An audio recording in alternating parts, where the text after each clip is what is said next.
All right, good morning, everybody. Let's look back at the rainfall amounts in the last 24 hours. We didn't pick up a lot, and some areas barely saw a trace into portions of eastern, southeastern Kentucky. Here are the actual gauges. A lot of spots, though, over here are starting to show now around 1/10 of an inch in Jackson and Booneville and Paintsville. But look at Frenchburg, 3/10 of an inch, 4/10 in Stanford, and Liberty picked up a 1/2 inch of rain. So that's a nice amount of rain, and we have not seen measurable rainfall in a couple of weeks or more in many areas. Now, right now, this is where we have the rain that's ongoing. I'm going to zoom in a little bit closer to the drizzle and the showers that we still have.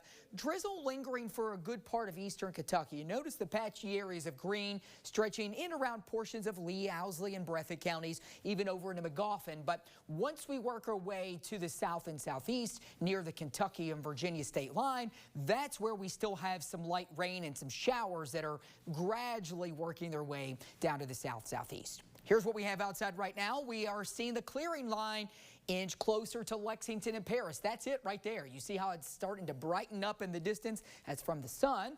Down to the south, still socked in the clouds in Richmond. We're starting to see, though, the fog begin to thin out, though, which is good news in Somerset, but still hanging on to the clouds. Look at the cooler air invading, though, upper 40s to low 50s across most of central and definitely into northern Kentucky, but where the clouds are thickest and where we're also still gradually moving in the cooler air, we're into the upper 50s to low 60s in southern and southeast Kentucky. It'll be a gradual process, too, for us to finally get the clouds out of here. First areas to see the clearing, north and northwest of Lexington. The last to see the clearing, south and southeast Kentucky, and we may actually hang on to clouds there for most of the day. Weekend looking pretty good, especially Saturday, Sunday. We increase the clouds as we head through the day, so that's not going to be looking the best on Sunday, but at least it'll be warmer. We're in the low to mid 60s today. This is actually seasonal for this time of the year. We should be low 60s. The showers and drizzle will taper off this morning with gradual clearing from northwest to southeast.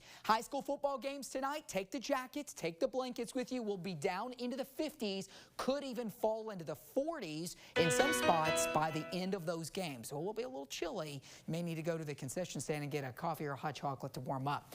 We head into Saturday looking okay. Partly cloudy, upper 60s for a lot of us. And don't forget to set your clocks back 1 hour. Saturday night, we get that extra hour of sleep here. Small sprinkle or shower chance with increased clouds Sunday. But there's the warmth. Look at that again, back into the 70s. Next week, election day, some isolated showers. Better chance Tuesday night into Wednesday morning with a cold front, Krista.